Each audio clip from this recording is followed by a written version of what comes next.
On est Daf Tedvav Hamoud Aleph. Rav Papa Amar Lokashia. Rav Papa vient répondre à une stira qu'on avait au début. Donc ici dans notre Mishnah, c'était machin qu'on faisait d'abord la Ktoret et ensuite on nettoyait les bougies. Et après, dans une Mishnah plus longue, on va voir qu'on fait d'abord le nettoyage des bougies, ensuite la Ktoret. Rav Papa il dit Lokashia. A Rabbanan, A Bashaoul. Une Mishnah elle va comme Chachamim, l'autre elle va comme Abba Shaoul. Les filles Chachamim, on avait dit que d'abord on nettoyait les 5 bougies, ensuite on faisait la Ktoret, ensuite on faisait les 2 bougies. Les filles Abba Shaoul, on faisait les 5 bougies, on faisait autre chose, après on faisait le damatamine, après on nettoyait les 2 bougies, et ensuite on allumait la Ktoret. Et donc il y a la Mishnah qui dit qu'on fait d'abord la Ktoret avant le nettoyage des bougies, elle parle du nettoyage des 2 bougies, elle va les filles Chachamim. Et l'autre Mishnah qui dit qu'on fait la Ktoret après le nettoyage des 2 bougies, toujours, ça va les filles Abba Shaoul. Alors la Gemara dit Bemai okim talebatnitin deacha kerabanan Païs Abba Shaoul. Donc notre Mishnah, elle va comme Chachamim, et la Mishnah de Païs, la Mishnah qui va plus loin, elle va comme Abba Shaoul. Alors le problème, c'est que même à Sefa, hein, il y a encore une Mishnah encore plus loin. La Mishnah encore après la Mishnah de Païs. Là-bas, il y a écrit que Evioulot Tamid, on apporte au Kohen Gadol le Korban Tamid. Kratzo, donc le Kohen Gadol, il faisait la Shrita pile, on va voir après, on va plus voir ça en détail. Ou Merak Acher Shrita al Yado, et un autre Kohen, il finissait la Shrita. Nirnas Laktirat Aktoret ou la Tivet Anerot. Le Kohen Gadol, il rentrait donc pour faire la Ktoret et pour préparer les bougies. Et donc, qu'est-ce qu'il y a écrit? Il y a écrit d'abord Ktoret et ensuite Nerot. Ça va selon qui? Atal Nerabanan, ça va les faire Chachamim, que d'abord on fait la Ktoret, ensuite on fait le nettoyage des 2 autres bougies. Donc, les fizés, Recha et Sefa Rabanan, Metziata Abba Shaoul. La Recha, la première Mishnah, notre Mishnah à nous, elle dit qu'on fait d'abord la Ktoret, ensuite les bougies, ça va les faire Chachamim. La Mishnah d'après qui dit que le Païs, on faisait d'abord le tirage au sort des bougies, ensuite la Ktoret, ça va les faire Abba Shaoul. Et la Mishnah encore d'après, elle va les faire Rabanan. Amalecha Rav Papa il va répondre. Inachinami, ça ne me dérange pas. Recha Vesefar Banan, Metsiata Bashaoul. Inachinami. La Gemara maintenant, elle va comparer les deux réponses qu'on avait données. Donc on avait donné la réponse de Abaye qui disait que les deux Mishnayot, elles allaient les filles à banane, mais une, elle parle du nettoyage des 5 bougies, et l'autre, elle parle du nettoyage des 2 bougies. Donc le nettoyage des 5 bougies est avant la Ktoret, alors que le nettoyage des 2 bougies est après la Ktoret. Et Rav Papa, lui, sa réponse, c'est que un, c'est Abba Shaoul, on parle toujours des nettoyages des 2 bougies. Un, ça va les filles à Shaoul, et Abba Shaoul, ça va les filles Chachamim. Alors elle dit Bish, là, Abaye, il a marqué Rav Papa, que Abaye, il a pas dit ce comme Rav Papa, je comprends. Il veut pas dire Recha Vesefar Abanan Metiata Abba Shaoul, le mot Kimle. Il veut pas dire que la Recha Vesefar ça va comme Chachamim et que la Metiata ça va comme Abba Shaoul. Il veut pas dire ce dochak là. Et là, Rav Papa Maïta mal marqué Abaye, mais Rav Papa après il a pas dit comme Abaye, après il a pas donné cette réponse là. Malecha Tana Berecha Atavat Shtanerot Vada Atavat Rameshnerot. Lui, ce qui le dérange, c'est que quoi, dans le début, dans la première Mishnah, quand on parle de nettoyer les bougies, c'est nettoyer les 5 bougies, et après on parle de nettoyer les 2 bougies. Il faut choisir quand tu parles de nettoyer les bougies, de quelle bougie tu parles, des 2 ou des 5. Donc c'est pour ça qu'il a préféré dire que les Mishnayot elles vont selon 2 Tanaïm différents, mais que ça parle du même nettoyage, du nettoyage des mêmes bougies, des 2 bougies. Baya Marlecha, il te dit non, rouillé Baalma ou Dekamore. Vesidra Adartanela. Le Tana juste, il enseignait les avodot de manière générale. Il vient pas préciser quel avoda et quoi exactement, juste de manière générale. Et après le Seder des avodot, clairement il l'enseigne plus tard. Mais il n'est pas en train d'enseigner clairement le Seder des avodot. Et donc c'est pour ça qu'il n'a pas fait attention à ce qu'il parle des 2 bougies ou des 5 bougies. Donc la première Mishnah elle parle des 5 bougies, qui est le nettoyage, il a été fait avant la Ktoret, et les autres ça parle pas de ça. Goufa.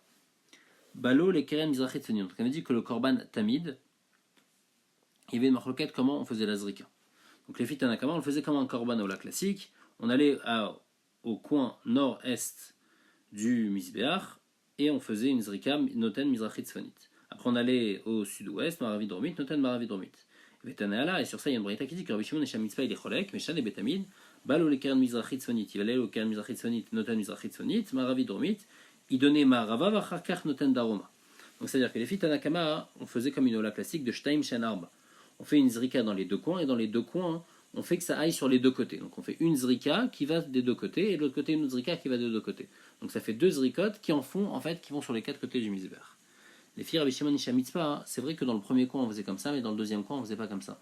On allait dans le deuxième coin et on aspergeait des 2 côtés, en même temps du côté ouest et ensuite du côté sud. Alors Gmara dit Maïtama de Rabbi Shimon et Mitzpah. C'est quoi la raison de Rabbi Shimon et Mitzpah? Ça a l'air fi chachamim. Ils disent que le tamid c'est une ola, comme tous les olas on fait comme ça. Alors ça aussi on fait comme ça. Qu'est-ce que Rabbi Shimon et Mitzpah ils pensent? Amar Rabbi Yochanan mishum chad de Rabbi Yanai. Amar Rav, c'est écrit dans le pasuk du Korban Tamid. Ou c'est Rizim Echad le Khatat Lachem, donc il faut apporter un Korban Khatat, c'est le Korban de Rosh Chodesh, Alola Tatamid Yasevenisko. Il faudra faire la Khatat Lachem, Alola Tatamid, le Khatat sur l'Ola Tatamid. Mashma Ola'i, que le korban tamid c'est une ola, mais la Torah malgré tout l'appelle v'amarachmana avid b'amaase chatat. La Torah l'appelle chatat al ola. Machma que c'est aussi un chatat et aussi un ola. Comment c'est possible? La ketzad noten achat sheishtaim kemaase ola, shtaim shenshtaim kemaase chatat. La ola, donc il va faire comme une ola, il devra faire une zrika qui fait double, mais par contre la chatat, elle c'était une zrika qui était différente, on mettait sur tous les murs du misber. Donc ici, comme c'est en même temps une ola et en même temps un chatat, on va faire une zrika de ola classique, donc une zrika dans le coin nord-est, et cette zrika là, elle va après se partager en deux sur les deux murs, et l'autre on va faire deux zrikot comme un chatat. La Gemara demande, pourquoi on ne fait pas Shtaim Shen Arba, donc dans les deux coins, et après ça se partage dans des quatre côtés, comme une ola, et après on refait encore complètement comme une khatat. Pourquoi on fait moitié de la zrika comme une ola, moitié comme une khatat? On n'a qu'à faire tout comme ola et tout comme khatat, on n'a qu'à faire deux zrikot. On a dit non, l'omatinu damim chez mechaprim, mechozim, mechaprim. On n'a jamais vu quelque chose comme ça, qu'on fait une zrika et après on fait encore une autre zrika. Ça n'existe pas, c'est pour ça qu'on a coupé. On demande, damim chez khatsiam khatat, khatsia ola. Pourtant, est-ce qu'on a vu un korban où on fait moitié khatat et moitié ola? Ça n'existe pas un truc pareil. Et là, il y a le korach, il faut dire que le pasouk, il a dit que le korban tamid il est spécial, il a en même temps khatat et ola, et donc il lui a donné ce din là qu'il faut faire une zrika spéciale. Achanami, donc tu pourras toujours dire que c'est vrai que normalement on n'a jamais vu qu'on fait deux zrikot, mais ici peut-être qu'on va faire deux zrikot, une pour la khatat et une pour la ola. Elle repousse atam pisuk matanot be'almai. Là-bas c'est juste séparer les matanot, c'est-à-dire que refaire une autre zrika, ça c'est quelque chose de inconcevable, mais faire une zrika moitié ola, moitié khatat, c'est juste séparer. Au début j'ai fait ola, après j'ai fait khatat, ça me dérange pas, et donc c'est pour ça que je vais pouvoir faire ça si le passo qui m'apprend. Alors Agmal propose une autre solution au lieu de faire ça. Venitiv achat shtaim lemata kemaase ola, shtaim shtaim lemala kemaase khatat. Il y a une différence entre le korban ola et le korban khatat. Le korban ola on le faisait les mata mechut asikra. Donc il y avait un fil autour du misbeach qui coupait le misbeach en deux. Et il y a le bas du misbeach et le haut du misbeach. Donc on avait qu'à faire pour ce korban-là, puisqu'il est moitié ola, moitié khatat. La partie ola, on n'a qu'à la faire en bas, mais la moitié khatat, normalement tout khatat, on fait la zrika en haut. Donc pourquoi on ne fait pas la zrika en haut ici? On a dit on n'a jamais vu que le sang on le coupe comme ça en deux, moitié en haut, moitié en bas. La demande vélo, c'est pas vrai. Maintenant, dans une Mishnah qui dit plus loin, Veiza mimenu achat le mala vesheva le mata. Que le Kohen Gadol, quand il faisait la azaa du sang sur la caporette du Haron, en face de la caporette du Haron, alors il faisait une en haut et sept en bas. Donc on voit qu'on fait 8 en haut et en bas. Donc répondant, là-bas quand on dit une en haut et sept en bas, c'est kematzlif. C'est comme quelqu'un qui frappe des coups un après l'autre. Et quand on dit les malas ou les matas, c'est-à-dire qu'il va commencer par le haut et après il va commencer à descendre. Maï kematzlif, qu'est-ce que ça veut dire kematzlif? Marver aviuda kemenagdana. Comme quelqu'un qui frappe, quand le shtiar beddin il frappait par exemple quelqu'un qui créait malkout, alors d'abord il le frappait en haut sur son dos, et après pour pas le refrapper sur le même coup, il redescendait après sur son dos. Donc lui aussi c'est la même chose. Le Kohen d'abord il lançait vers le haut et après il descendait. Mais en tous les cas on voit pas de là qu'on faisait une zrika en haut et en bas. Donc ça n'existe pas de faire une zrika en haut et en bas, c'est pour ça qu'ici on fait pas une zrika moitié en haut, moitié en bas. Donc mal dit vélo, quoi, ça n'existe pas de faire une zrika moitié en haut, moitié en bas. Vatnan, pourtant il y a une Mishnah plus loin. Isam imenu al ta'aro shel misber sheva pe'amim. On faisait donc une zrika sur le ta'aro du misbeach hazav. Là-bas on parle de Kohen Gadol, donc il rentrait, il faisait une haza sur le misbeach hazav 7 fois. Et c'est quoi le ta'aro? Maïla va palguer des misbeach, n'est-ce pas que ta'aro c'est-à-dire la moitié du misbeach, kedamrinche tar tira ou palga de yoma comme tar tira qui est la moitié de la journée. Donc s'il fait la zrika sur la moitié du misbeach, c'est sûr qu'il y a une partie qui va en haut des fois, et une partie qui va en bas. Et donc on voit qu'on peut faire une zrika en haut et en bas, c'est pas dérangeant. Alors Barshila il dit non. L'eau a gouffé des misbeach. Ta'aro, c'est sur le misbeach, c'est sur le haut du misbeach. Comme c'est écrit, ou ketsem hashamaim la toar. Donc c'est sur le haut du misbeach. Sur le haut du misbeach, on faisait, il aspergeait le sang, et pas sur le milieu du misbeach. Donc les faisait, il n'y a pas de question, il faisait tout en haut, il faisait pas une partie en haut et une partie en bas. Et donc c'est pour ça qu'on n'a jamais vu un korban qu'on fait à moitié en haut et à moitié en bas. C'est pour ça que ici, ce korban ola, bien qu'il est aussi appelé khatat, ce korban tamid, il est aussi appelé khatat, malgré tout, on ne va pas faire en haut et en bas. On va faire que en bas comme une ola classique. Et on va faire, par contre, on va faire l'autre zrika, on va pas faire la zrika de ola classique, mais on va faire la zrika de khatat. Une zrika de ola, une zrika de khatat. La Gemara demande, Maïshna de yayiv ola beresha, vadayev et khatat, mitiv beresha de khatat, vadanitier de ola. Pourquoi on fait d'abord la zrika de ola et ensuite la zrika de khatat? J'ai qu'à faire l'inverse. D'abord la zrika de khatat et ensuite celle de ola. La Gemara répond, Kevan de olaï, puisque Behemet, ce korban tamid, c'est un korban ola. Alors ikadma beresha, donc d'abord on l'a fait en tant que ola et après on l'a fait en tant que khatat. ou Maishna de Yev, Mizrachit Tzfanit ou Maravit Dromit. Nitiv Dromit Mizrachit, Vadar Tzfanit Maravit. Nous, on a dit, c'est quoi les deux coins sur lesquels on faisait l'aspersion? C'était du côté nord-est et du côté sud-ouest. Pourquoi on fait comme ça? On n'a qu'à faire du côté sud-est et après du côté nord-ouest. Ambré, la Gemara répond, Ola Teuna Yesod. Avec un Dromit Mizrachit, là, avait le Yesod. Dans le Misbéach, il y avait donc une partie autour du Misbéach qui s'appelle le Yesod, qui faisait une amas et qui était tout autour du Misbéach. Il y avait dans certains coins où il n'y avait pas ça. Dans le coin sud-est, il n'y avait pas de Yesod. Donc puisqu'on ne pouvait pas mettre là-bas, alors obligatoirement il fallait mettre de l'autre côté, il fallait mettre donc le coin qui vient après, c'est le coin nord-est, ça c'était la première Zrika, et ensuite on faisait en face du côté sud-ouest. La Gemara demande, pourquoi on met d'abord au nord-est et ensuite au sud-ouest? On devrait d'abord mettre au sud-ouest et ensuite mettre au nord-est. La Gemara répond,